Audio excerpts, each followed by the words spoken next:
Hello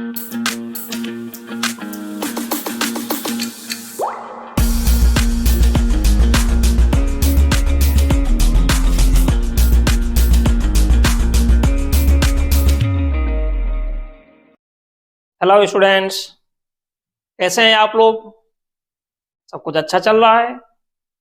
बता सकते हो आप हमें? और सेमीकंडक्टर का जो अपना लेक्चर चल रहा था, 3 लेक्चर्स हमने अपलोड कर दिए थे। ये 4th लेक्चर है, जिसमें कि हम रिवर्स बायस की बात करेंगे। फॉरवर्ड बायस तक अपना हो गया था। रिवर्स बायस की बात करें तो फॉरवर्ड बायस का जस्ट अपोजिट होता है। रिमाइंड करा दें, आपको याद ही होगा आप लोगों को। आप लोगों की मेमोरी पर पूरा विश्वास है। नेगेटिव वे में नहीं बोल रहा हूं, बाकी समझदार तो समझ ही गए होंगे। ठीक है, हमने ये कहा था पीपीएनएन, यानी पी रीजन अगर पॉजिटिव से कनेक्टेड हो, एन रीजन नेगेटिव से कनेक्टेड हो, तो फिर इसको हम बोलते हैं फॉरवर्ड बायस, यही बोलते हैं। या दूसरी बात भी मैंने बोली थी, पी रीजन पॉजिटिव यानी कि positive means high potential, N region negative, negative means low potential. तो अगर P हाई पोटेंशियल से कनेक्टेड हो, N लो पोटेंशियल से कनेक्टेड हो, तो इसको हम कहेंगे फॉरवर्ड बायस। अब आपको क्या करना है, इसको कर देना है उल्टा। यानी कि देखिए, पीपीएनएन को अगर हम कहें कि P नेगेटिव से कनेक्टेड हो और N किससे कनेक्टेड हो, पॉजिटिव से। P अगर नेगेटिव से कनेक्टेड हो और N कनेक्टेड हो पॉजिटिव से, तो इसको हम कहेंगे रिवर्स बायस। या P रीजन अगर लो पोटेंशियल से कनेक्टेड हो, एन रीजन हाई पोटेंशियल से कनेक्टेड हो। फॉरवर्ड बायस में क्या था, P कनेक्टेड था हाई पोटेंशियल से, N कनेक्टेड था लो से। उल्टा कर दो, जैसे करते हैं ना, तो क्या हो जाएगा, P को कनेक्टेड कर दो लो पोटेंशियल से, N को आप कनेक्ट कर दो हाई पोटेंशियल से। तो इस टाइप के जो हमारे पास कनेक्शन होता है या अरेंजमेंट होता है, इसको हम कहते हैं रिवर्स बायस। तो आज हम इसी रिवर्स बायस को डिस्कस करेंगे। तो क्या हो जाएगा, what is reverse bias? Reverse bias की आप डेफिनेशन ये लिख सकते हो कि when P region connected with low potential और negative terminal of the battery and N region connected with high potential और positive terminal of the battery, such types of bias is called reverse bias. तो यहां पे मैं थोड़ा सा आपको इसका डायग्राम बना रहा हूं। पहले फर्स्ट केस में हम एक सिंपल बनाएंगे जिसमें कि स्विच को हम क्लोज नहीं करेंगे। सेकंड केस में हम इसको क्लोज करेंगे और फिर देखते हैं कि क्या कंडीशन है। देखिए यहां पे ये है अपने पास पी टाइप, ये जो है ये है एन टाइप, और ये हो गया अपना डिप्लेशन लेयर। ये है डिप्लेशन लेयर। पी टाइप में होल्स मेजॉरिटी कैरियर में होंगे, पहले भी हम लोग डिस्कस कर चुके। और थोड़ा सा आपको मैं रिमाइंड करा दूं, कई बार पूछा था what is charge on P type, what is charge on an type. आप सोचते हो पी में होल मेजॉरिटी कैरियर में है तो पॉजिटिव होगा, एन में इलेक्ट्रॉन होते हैं मेजॉरिटी कैरियर में तो ये क्या होगा, नेगेटिव होगा। ऐसा कुछ भी नहीं है, मैंने पहले कहा पी टाइप भी न्यूट्रल होता है और एन टाइप भी न्यूट्रल होता है। भाई होता क्या है, सिलिकॉन को निकाला और दूसरी डोपिंग कर दी उसमें। तो अब अगर डोपिंग करेंगे तो क्या होगा, पहले भी एटम था बाद में भी एटम है, एटम में जितने प्रोटॉन उतने इलेक्ट्रॉन। तो इस बेस पर हम यही बोल सकते हैं कि चाहे पी रीजन हो, पी टाइप हो या एन टाइप हो, ये दोनों के दोनों क्या होते हैं, न्यूट्रल होते हैं। तो इसमें ये होल्स हो गए मेजॉरिटी कैरियर में और एन रीजन में होल्स हो गए ये माइनॉरिटी कैरियर। अच्छा, एन रीजन में यहाँ पे होल्स पहुंच जाते हैं सारे के सारे, ये होल्स पहुंच गए डिफ्यूजन प्रोसेस में। अब अगर बात करें एन टाइप की, तो एन टाइप में जो इलेक्ट्रॉन होते हैं ये क्या हो गए, मेजॉरिटी कैरियर में। यहाँ पे एन टाइप में ये पूरे के पूरे इलेक्ट्रॉन पहुंच गए मेजॉरिटी कैरियर में, ये आ गए सारे इलेक्ट्रॉन मेजॉरिटी कैरियर में। लेकिन यहाँ पे माइनॉरिटी कैरियर में भी होंगे, जो यूएस और उसका बताया था एग्जांपल हमने आपको, ये अपने पास हो गए, ये हो गई डिप्लेशन लेयर। अब अगर इसके हम बायस की बात करें तो हमने क्या किया, किसकी बात कर रहे हैं, रिवर्स बायस की। जब हम फॉरवर्ड बायस की बात कर रहे थे तो उसमें पी किससे कनेक्ट था, पॉजिटिव से। यहां पे ऐसा नहीं होगा, यहां इसको हमें अपोजिट करना है, उल्टा करना है। हालांकि स्विच को अभी हमने ओपन रखा ताकि चीजों को आप समझ सको, ये कंडीशन है। इस टाइप का भी स्विच को क्लोज नहीं किया, लेकिन स्विच को जो ही हम क्लोज करेंगे ये जो कनेक्शन हो जाएगा ये रिवर्स बायस का कनेक्शन हो जाएगा। ठीक है, अब इसको थोड़ा सा यहां से समझिए। मान लीजिए कि हमने क्या किया कि अब स्विच को क्लोज कर दिया, यहां पे स्विच को क्लोज किया। स्विच को क्लोज करने से क्या होगा, तो देखिए आप, यहां पे हमने स्विच को क्लोज किया, ये है पी टाइप और ये है एन टाइप। तो अगर यहां पे हम देखें, ये हमने कर दिया क्लोज। अपने कॉन्सेप्ट के लिए हम ये मान लें कि यहां पे क्या आ गया, माइनस, और यहां पे आ गया प्लस। अब होगा क्या, जब यहां माइनस है और पी रीजन में होल्स होते हैं तो जितने भी होल्स हैं सब इस तरफ आ जाएंगे, जितने भी होल्स हैं सब इस तरफ आ जाएंगे, और जितने भी इलेक्ट्रॉन्स हैं सब के सब यहां आ गए। जो भी इलेक्ट्रॉन है ये यहां पे आ गए। अब सब कुछ अगर उल्टा हो रहा है तो यहां भी होगा। फॉरवर्ड बायस में क्या हो रहा था, डिप्लेशन लेयर की जो थिकनेस थी, ये स्विच है, डिप्लेशन लेयर की थिकनेस क्या हो रही थी, डिक्रीज हो रही थी। इलेक्ट्रॉन होल इजिली करंट को पास करने दे रहे थे। लेकिन रिवर्स बायस में क्या हो गया, डिप्लेशन लेयर की थिकनेस इंक्रीज हो गई। ठीक है, और जो डायोड है वो बिहेव करता है कैसे, ओपन सर्किट की तरह से, मींस करंट को फ्लो नहीं होने देता। डायोड का काम भी यही है, जहां जरूरत हो वहां करंट को फ्लो करने दे, जहां पर भी कंडीशन क्या हो, प्रतिकूल हो, अपोजिट हो, वहां पे पूरी तरह से क्या करे, करंट के फ्लो को स्टॉप कर दे। कुछ ऐसे हो जाएगा अगर यहां पे नेगेटिव और यहां पे पॉजिटिव हो गया। तो देखिए पी नेगेटिव कनेक्ट हो गया तो यहां पे नहीं था, जबकि फॉरवर्ड बायस में हमने यहां पे कनेक्शन बनाया था, आपको याद होगा। तो ये कंडीशन हो गई। तो क्या हो गया, in reverse bias the thickness of the depletion layer increase, then diode behave as an open circuit. Means diode कहता है कि देखो यार अब हम करंट को पास नहीं होने देंगे, ये डायोड बोलता है।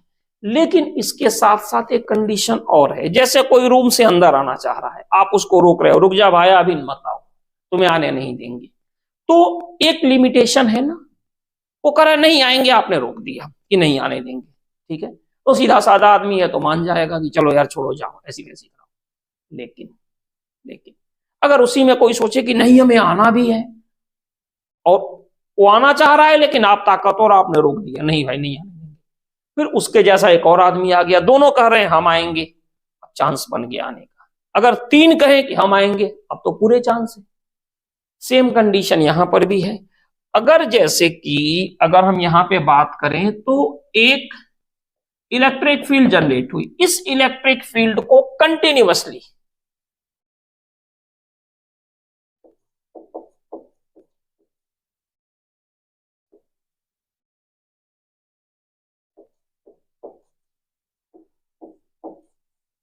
इन दोनों को डिस्कस करेंगे। ठीक है, अगर इस इलेक्ट्रिक फील्ड को कंटिन्यूअसली हम इंक्रीज करें, यहां पे अगर इस इलेक्ट्रिक फील्ड को यहां से कंटिन्यूअसली इंक्रीज करें तो ये डिप्लेशन लेयर टूट जाती है। अगर इस इलेक्ट्रिक फील्ड को कंटिन्यूअसली इंक्रीज करें तो ये डिप्लेशन लेयर टूट जाती है। जैसा कि मैंने स्टार्टिंग में बताया था, 100% न तो कोई इंसुलेटर होता है और न ही 100% कंडक्टर होता है। डिपेंड करता है कि कंडीशन क्या है। नॉर्मल कंडीशन में जो करंट का फ्लो नहीं करने देता उसको हम बोलते हैं इंसुलेटर, और नॉर्मल कंडीशन में जो करंट का फ्लो करने देता है उसको हम कहते हैं कंडक्टर। यहां पर भी यही चीज समझने वाली है कि नॉर्मल कंडीशन में अगर ये करंट को फ्लो नहीं होने देगा तो हम बोलेंगे रिवर्स बायस है, लेकिन इसका मतलब रिवर्स बायस तो रहेगा, लेकिन इसका बिल्कुल ये मतलब नहीं है कि ये करंट फ्लो नहीं होने देगा, ऐसा बिल्कुल नहीं है, ऐसा कुछ भी नहीं है। आप खुद इस चीज को देख सकते हो। इसमें दो टाइप के ब्रेकडाउन होते हैं, एवलांस एंड जीनर ब्रेकडाउन। अब आप कहोगे एवलांस ब्रेकडाउन क्या है, जीनर ब्रेकडाउन क्या है, तो हम उसी पर आते हैं। अगर धीरे धीरे यहाँ पे पोटेंशियल डिफरेंस या इलेक्ट्रिक फील्ड को इंक्रीज करते जाएं, इंक्रीज करते जाएं, इंक्रीज करते जाएं, तो एक कंडीशन ऐसी आती है कि ये डिप्लेशन लेयर टूट जाती है। अब डिप्लेशन लेयर टूट जाएगी तो बैटरी के अनुसार एक हैवी रिवर्स बायस है, तो हैवी एक रिवर्स करंट का फ्लो होता है। बिल्कुल वैसे ही जैसे मान लीजिए डैम है, डैम में पूरी पानी है, इकट्ठा होता गया होता गया होता गया और उसकी वॉल टूटेगी तो एक हैवी फ्लो होता है। सेम कंडीशन यहां भी है। किसने रोक के रखा है, डिप्लेशन लेयर ने, क्योंकि रिवर्स बायस में इनकी थिकनेस क्या होती है, इंक्रीज हो जाती है। जो ही ये टूटेगा एक हैवी रिवर्स करंट का फ्लो होने लगता है। अब हैवी रिवर्स करंट का फ्लो होता है तो मैंने यहां पे दो चीज लिखी है, एक लिखा है एवलांस AVALANCHE और दूसरा ZENER जीनर। तो दो टाइप के ब्रेकडाउन होते हैं, एक होता है एवलांस ब्रेकडाउन, एक होता है जीनर ब्रेकडाउन। अगर हम स्कूल लेवल की बात करें तो वहां पे हम लोग दोनों को एक ही जैसे बोलते हैं, लेकिन दोनों में डिफरेंस है। डिफरेंस दोनों में क्या है कि अगर कंटिन्यूअसली इलेक्ट्रिक फील्ड इंक्रीज करते गए, इंक्रीज करते गए, इंक्रीज करते गए और ये ब्रेकडाउन हुआ तो इस ब्रेकडाउन को बोलते हैं जीनर ब्रेकडाउन, ठीक है। और अगर हमने सडनली इंक्रीज कर दिया तो आप बताइए कि पी रीजन में कुछ ना कुछ क्या होते हैं, इलेक्ट्रॉन्स। किसमें होते हैं, माइनॉरिटी कैरियर में।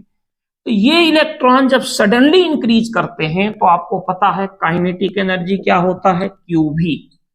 तो इसका मतलब kinetic energy directly proportional to किसके हो गया, पोटेंशियल डिफरेंस के। तो अगर पोटेंशियल सडनली इंक्रीज करेंगे तो ये जो इलेक्ट्रॉन होंगे वो हाई स्पीड से जाके और कहां से, ये जो अपना डिप्लेशन लेयर है इससे स्ट्राइक करते हैं। ये हाई स्पीड से जाके इससे स्ट्राइक करते हैं। अब जब स्ट्राइक करते हैं तो इनके पास कौन सी एनर्जी होती है, काइनेटिक एनर्जी। ये काइनेटिक एनर्जी क्या हो जाता है, यहां पे जो एटम है उनको मिलते हैं, ठीक है। और फिर क्या होता है कि कुछ एनर्जी जो काइनेटिक एनर्जी है उसका कुछ पार्ट इसमें डेवलप हो जाता है हीट एनर्जी में, लेकिन उसकी वजह से डिप्लेशन लेयर हमारी टूट जाती है। इसको हम बोलते हैं एवलांस ब्रेकडाउन, ठीक है। क्लियर है, फिर समझ लीजिए। अगर हाई स्पीड से जा रहे हैं उसके पहले अगर स्लोली धीरे धीरे धीरे धीरे इलेक्ट्रिक फील्ड इंक्रीज करते हैं तो यहां से क्या होता है, डिप्लेशन लेयर ब्रेक हो जाती है, मींस इलेक्ट्रॉन का मोशन स्टार्ट हो जाता है conduction band to valence band, और फिर डिप्लेशन लेयर टूट जाती है। जिस वोल्टेज पर डिप्लेशन लेयर ब्रेक हो जाती है उसको हम बोलते हैं जीनर ब्रेकडाउन, ठीक है। और जिस वोल्टेज पर डिप्लेशन लेयर टूट जाती है उसको बोलते हैं ब्रेकडाउन वोल्टेज, और इस प्रोसेस को हम कहते हैं जीनर ब्रेकडाउन। दूसरी तरफ आप आइए, अगर हम बहुत सडनली पोटेंशियल को इंक्रीज करते हैं तो जो भी यहाँ पे माइनॉरिटी कैरियर में इलेक्ट्रॉन होंगे वो काइनेटिक एनर्जी लेके और डिप्लेशन लेयर को जाकर हिट करते हैं। इस प्रोसेस में ऐसा होता है कि काइनेटिक एनर्जी का कुछ पार्ट हीट एनर्जी में हो जाता है, कुछ पार्ट इलेक्ट्रॉन मिल जाते हैं इलेक्ट्रॉन को, इलेक्ट्रॉन मूव करते हैं valence band to conduction band. अब electron valence band to conduction band जो ही मूव करते हैं, electron valence band to conduction band जो ही मूव करते हैं, इलेक्ट्रॉन होल का मिलना शुरू हो जाता है, डिप्लेशन लेयर टूट जाती है। इसको हम बोलते हैं एवलांस ब्रेकडाउन। लेकिन हम आपको बताएं कि हमारी कोशिश होती है कि हम जीनर ब्रेकडाउन यूज करें, जीनर ब्रेकडाउन, लेकिन एवलांस ब्रेकडाउन हम लोग अवॉइड करते हैं क्योंकि इससे डैमेज का डर होता है। आप भी समझ सकते हो, जो काम धीरे से हो जाता है वो सडनली और बहुत जल्दी से झटके से करने में प्रॉब्लम आती है, ठीक है। तो यही चीज यहां पर भी है, ठीक है। अब इसका अगर हम बात करें कि इसका सर्किट डायग्राम कैसे बनेगा, किस तरह से बनेगा, तो चलो वो देखते हैं। इसका सर्किट डायग्राम बनाते हैं। इसका जो सर्किट डायग्राम होगा ये कैसे होगा, यहां देखिए। सबसे पहले अपने पास ये हो गया डायोड,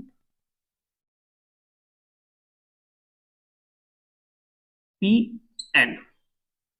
अब मैंने आपसे कहा था कि सीरीज में हमेशा क्या लगता है, एमीटर, पैरेलल में लगता है वोल्टमीटर।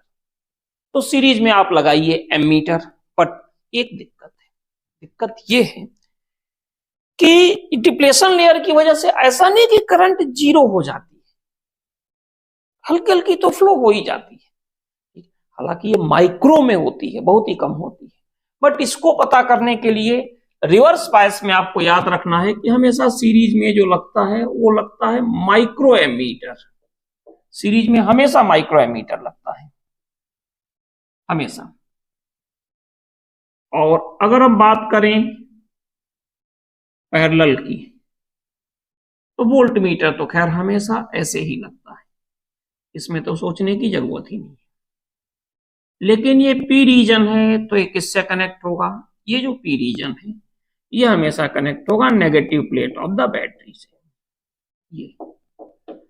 और आप चाहो तो यहां पे रियोस्टेट लगा दो, या चाहो तो इसको इस तरह से भी आप सिंबॉलिकली बना सकते हो।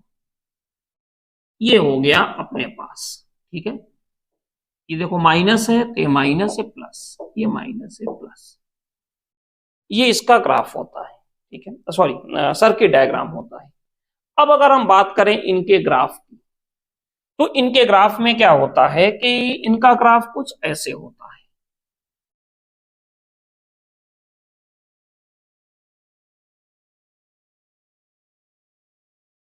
ये V होता है, V जो होता है किसमें होता है? वोल्ट में।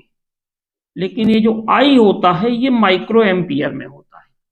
एक चीज और बता दें, आप डिफरेंट बुक में जाओगे तो इसका जो ये आंकड़ा होगा डिफरेंट होगा, मतलब लेबलिंग, कहीं 100 माइक्रो एम्पियर है, कहीं 50 है, कहीं 10 है।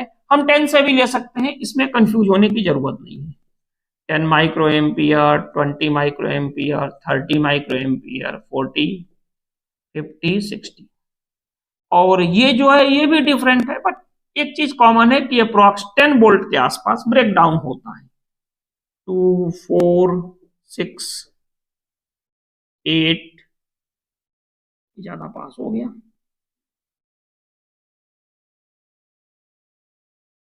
10, 12। तो होता क्या है कि स्टार्टिंग में पोटेंशियल बढ़ता रहता है, कुछ नहीं होता है, यहां तक भी कुछ नहीं होता, यहां तक भी कुछ नहीं, यहां तक भी कुछ नहीं, और जो ही जाते हैं सडनली एक रिवर्स करंट का फ्लो होता है। ध्यान रखिएगा, बिल्कुल पास से गुजरता है, बिल्कुल पास से 10 वोल्ट के आसपास जाके रिवर्स में जाता है। अब इसका कई बार कहते हैं कि इसका कंबाइंड ग्राफ क्या होगा, फॉरवर्ड बायस और रिवर्स बायस का। तो अगर इसके कंबाइंड ग्राफ की हम बात करें तो इनका जो कंबाइंड ग्राफ होता है ये कुछ ऐसे होता है। इसको भी आपको थोड़ा सा ध्यान में रखना पड़ेगा।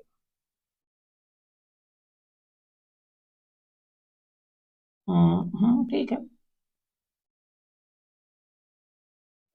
ये जो V है वो किसमें है? इन वोल्ट। और ये जो I है, याद रखिएगा, ये ऊपर का मिली एम्पियर में होता है, और नीचे का जो I होता है वो माइक्रो एम्पियर में होता है, ठीक है। और ये तो भी माइनस भी लिख सकते हैं, वोल्ट में होता है, ठीक है। ऐसा कुछ नहीं है, आप माइनस भी यूज कर सकते हो। तो इसका जो ग्राफ होता है ये कुछ ऐसे होता है। कई बार आप एक जैसे बना देते हो,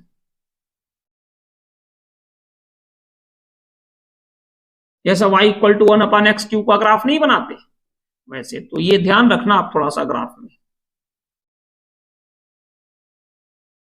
ये कुछ ऐसे होता है यहां पे। लेकिन ये जो ग्राफ होता है इसमें ध्यान रखिएगा एक काफी पास से निकलता है। अब ज्यादा पास जो होता है सडनली वो साथ भी छोड़ देता है, वही कुछ कंडीशन ऐसी बनती है। तो ये जो कंडीशन है वो किसकी है? रिवर्स बायस की है, ठीक है। ये इनका ग्राफ हो गया। अब इसमें भी कुछ कंडीशन आती है, कुछ न्यूमेरिकल्स इस टाइप से बनते हैं जो रिवर्स बायस को बताते हैं। तो चलिए आगे डिस्कस करते हैं। अब इसमें आता है कि डायोड जैसे हमारे पास है, तो किस केस में वो फॉरवर्ड बायस होगा और किस केस में रिवर्स बायस होगा। जैसा कि मैंने बताया, अगर रिवर्स बायस है तो इसका मतलब क्या है? Open circuit. और अगर फॉरवर्ड बायस है तो इसका सीधा सा मीनिंग है कि वो क्या होगा, close circuit. Close circuit in the sense अपने अंदर से वो करंट को पास होने देगा। रिवर्स बायस है यानी ओपन सर्किट, यानी कि वो करंट को पास नहीं होने देगा। नॉर्मल कंडीशन की बात हो रही है, ब्रेकडाउन कंडीशन की बात नहीं हो रही है यहाँ, ठीक है। तो जैसे फॉर एग्जांपल अगर आपके पास मान लीजिए कि ये डायोड है, ये P ये N, अगर हम यहां पे देखें तो ये हो गया प्लस और ये हो गया माइनस। चलो प्लस माइनस छोड़ते हैं, हम सीधे बात करते हैं। यहां पे मान लीजिए कि ये प्लस 10 वोल्ट है और ये माइनस 2 वोल्ट है। बहुत ज्यादा इसमें सोचने की जरूरत नहीं, PPNN को ये फॉलो कर रहा है। तो इसका मतलब ये क्या होगा, ये यहां पे फॉरवर्ड बायस होगा, ठीक है। इन केस ऑफ हमें आपको ये बताना है कि ऐसा नहीं है कि अगर आपने देख लिया कि P प्लस से कनेक्टेड है तो फॉरवर्ड बायस ही होगा। जैसे यहां देखिए P और N है, इस बार हमने इसको कनेक्ट कर दिया प्लस 5 वोल्ट से। होता क्या है जनरली कि कई बार हम लोगों से भी, आपसे भी, सबसे गलती होती है, हम लोग आधी बात सुन के और रिएक्शन दे देते हैं। हमें पूरी बात सुननी चाहिए। तो यहां पर भी वही स्थिति है, जैसे आपने देख लिया कि यहां पे प्लस 5 वोल्ट है, फॉरवर्ड बायस। लेकिन रुकिए, आप ये भी तो देखिए, ये मान लीजिए प्लस 7 वोल्ट है। अब क्या हमें यहां देखने को मिला कि N का जो पोटेंशियल है वो P से हाई है, means N connected with higher potential and P connected with lower potential. तो इसका मतलब ये हो जाएगा कि ये क्या हो गया, रिवर्स बायस। अब जैसे मान लीजिए कि एक और हमारे पास है, और ये हमारे पास जो है वो ये है, ये P ये N,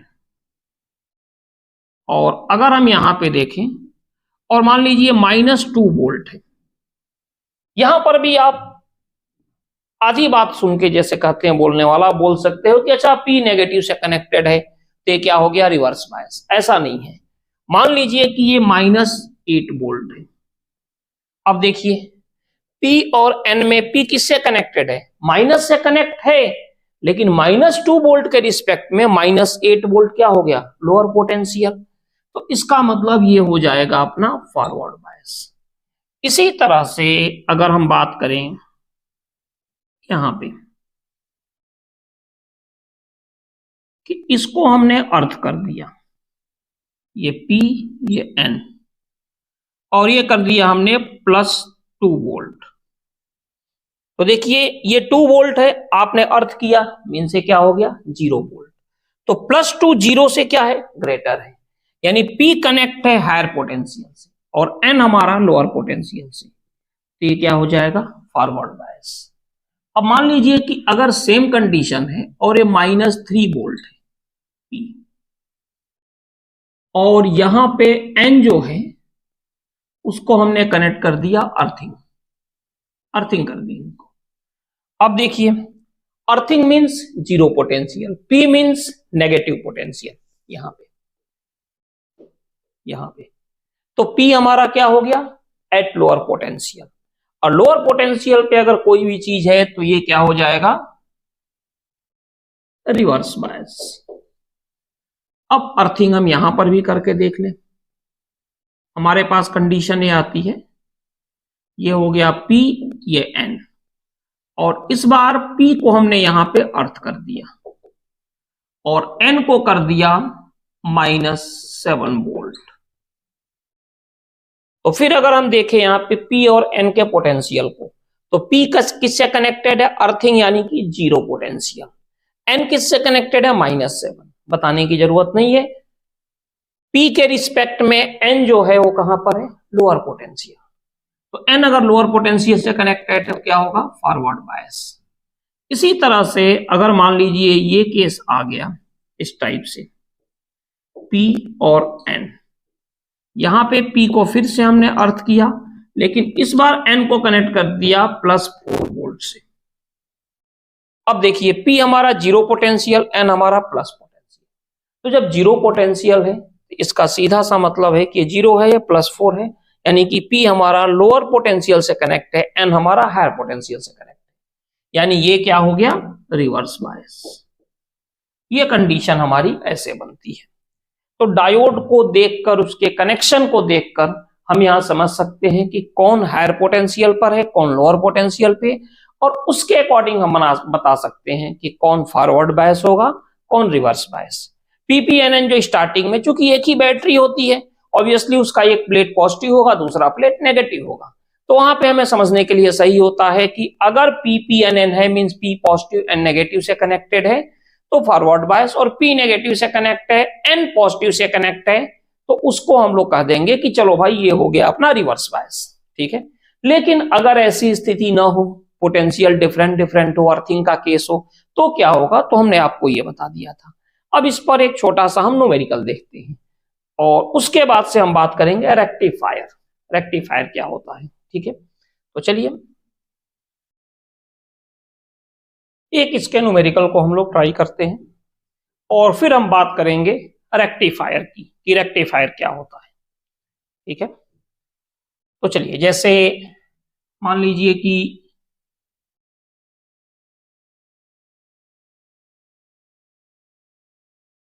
यहां पे एक हमने लगा दिया पीएन जंक्शन डायोड, और इसके साथ यहां पे सीरीज में लगा दिया 3 ओम का रजिस्टर, फिर एक और लगा दिया यहां पे हमने पीएन जंक्शन, लेकिन इसका ओरिएंटेशन इस बार डिफरेंट है।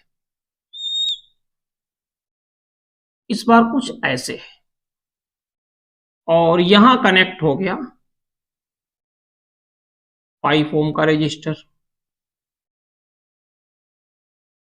फिर हमने एक और यहां पे डायोड यूज किया पी और एन, और इस बार हमने यहां पे लगा दिया 6 ओम का रजिस्टर, और एक बार फिर से यहां पे एक और डायोड हमने यूज किया, और यहां लगा दिया हमने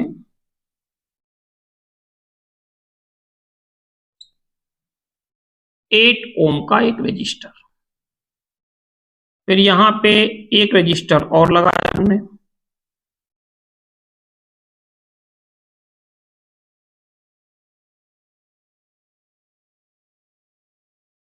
थर्टीन ओम का, और यहां लगा दिया हमने बैटरी 60 वोल्ट की।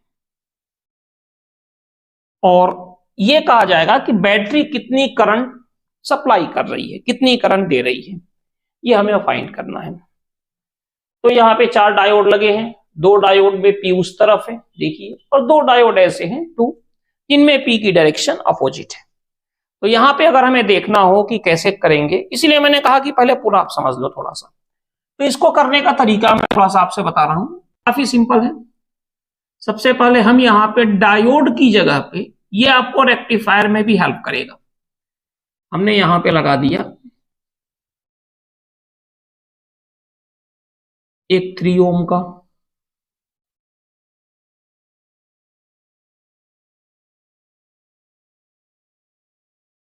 फिर हमने यहां पे लगा दिया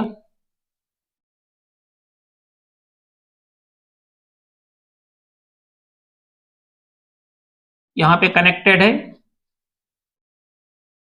5 ओम, ठीक है। ये एन है और ये हो गया पी। फिर इसी तरह से यहां पे भी कनेक्ट कर दिया हमने, ये पी और ये एन, यहां पे कनेक्ट है कितना 6 ओम यहां पे, और लास्ट यहां पे एक और कनेक्टेड है, और ये क्या कनेक्टेड है देखिए एन और ए पी, और ये जो कनेक्टेड है यहां पे ये है 8 ओम। और साथ ही साथ यहां पे ये 13 ओम कनेक्टेड है, साथ ही यहां पे 60 वोल्ट की बैटरी भी कनेक्टेड है।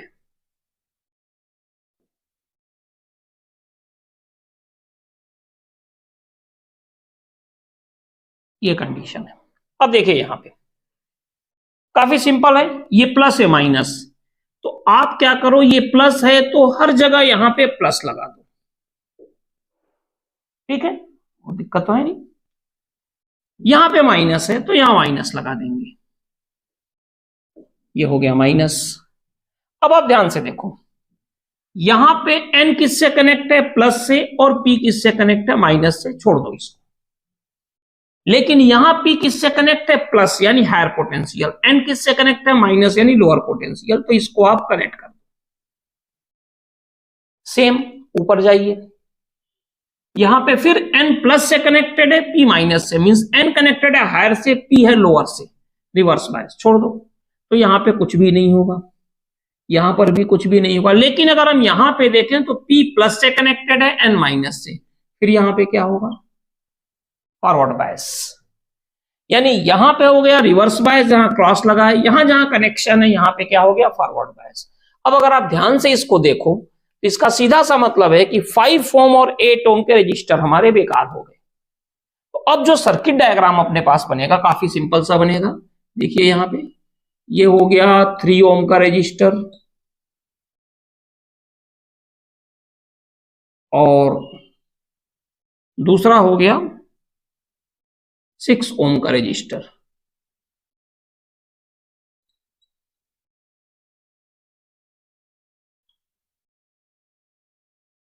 सिक्स ओम का रजिस्टर, ये दो हो गए। और इसी के साथ यहां पे ये 13 ओम का रजिस्टर है,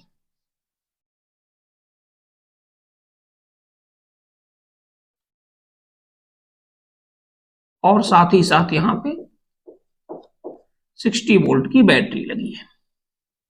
अब आप देखिए 3 और 6 क्या है, पैरेलल में कनेक्टेड है, तो 1/r इक्वल टू 1/6 प्लस 1/3, यानी 1/r इक्वल टू 6 क्या हो जाएगा, 1 प्लस 2, तो r इक्वल टू 6/3 यानी कि 2 ओम।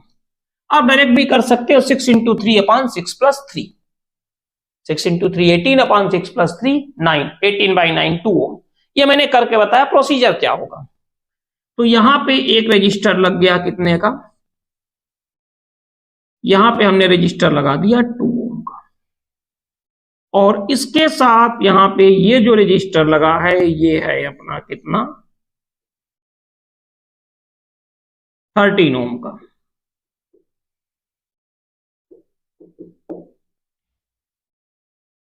और यहां पे क्या है, 60 वोल्ट। तो जो करंट की बात की जाएगी कि इसमें करंट कितनी जा रही है, अगर हमें देखना हो तो I इक्वल टू क्या होगा, V 60/2 प्लस 13, यानी I कितना आ गया, 4 एम्पियर। ठीक है, तो ये तरीका होगा अगर इस टाइप के क्वेश्चन आते हैं तो। अब हम बात करेंगे रेक्टिफायर की, चलिए शुरू करते हैं। रेक्टिफायर, जैसा कि मैंने बताया था कि रेक्टिफायर क्या होता है, तो देखो रेक्टिफायर के लिए दो डेफिनेशन मिलती है रेक्टिफायर के लिए। अब आप कहोगे दो डेफिनेशन क्या होगी, तो रेक्टिफायर एक ऐसा डिवाइस होता है जो बाई डायरेक्शनल करंट को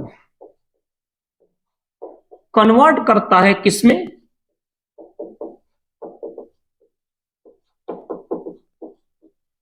यूनिडायरेक्शनल में। रेक्टिफायर के लिए बेटर डेफिनेशन तो यही होती है। हालांकि बहुत सारी बुक्स में लिखा भी गया है कि रेक्टिफायर एक ऐसा डिवाइस होता है जो एसी को डीसी में कन्वर्ट करता है, ठीक है। लेकिन आपको बता दें, आगे आप इस चीज को पढ़ोगे, एक्चुअल में ये एसी को डीसी में कन्वर्ट नहीं करता। बाई डायरेक्शनल को यूनिडायरेक्शनल में करता है, और फिर प्योर डीसी फॉर्म तो मिल ही नहीं पाता, थोड़ी सी प्रॉब्लम रहती है। लेकिन हाँ, ये जरूर है कि फिल्टर सर्किट यूज करते हैं, जिसकी वजह से आरएफ फिल्टर, बहुत सारे फिल्टर होते हैं, तो उस फिल्टर सर्किट को यूज करके हम लोग यूनिडायरेक्शनल को फिर डीसी में कन्वर्ट करते हैं। इसमें हम क्या देखेंगे रेक्टिफायर में, कि जैसे मान लीजिए कि ये बाई डायरेक्शनल करंट है जो आगे अभी हम डिस्कस करेंगे। यहां पे इसको हम क्या देखते हैं कि ये कुछ ऐसे बन जाता है, इस तरह से, या फिर ऐसे भी बन जाता है, कुछ ऐसे बन जाता है। यानी ये जो है ये क्या है, इनपुट, और आउटपुट या तो ये होगा या तो ये होगा।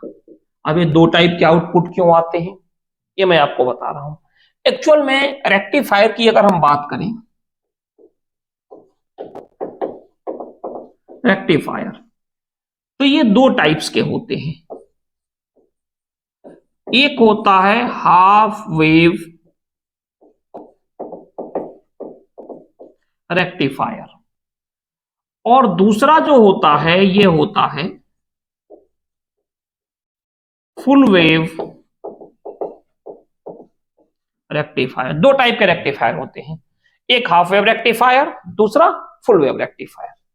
ठीक है, तो यहां पे जो आप देख रहे हो, अगर इनपुट ये है और आउटपुट ये है, तो ये जो होता है ये हमेशा फुल वेव रेक्टिफायर का आउटपुट होता है, और ये जो होगा ये हमेशा होगा हाफ वेव रेक्टिफायर का ये आउटपुट होता है।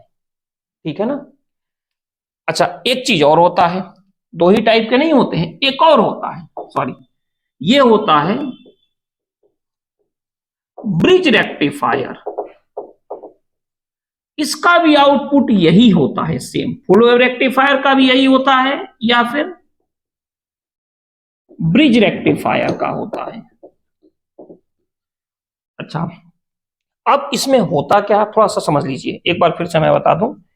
रेक्टिफायर एक ऐसा डिवाइस होता है जो बाई डायरेक्शनल करंट को यूनिडायरेक्शनल में करता है, या फिर एसी को डीसी में करता है। हमारा सवाल वही था, जैसे बुक्स में लिखा गया है, ये इनपुट एसी है, देखिए बाई डायरेक्शनल, ये आउटपुट है। क्या आपको कहीं से डीसी दिख रहा है? डीसी के लिए जो अपने पास वेव फॉर्म होता है, शायद आपको याद होगा कि डीसी का जो वेव फॉर्म होता है वो ऐसे होता है यहां पे।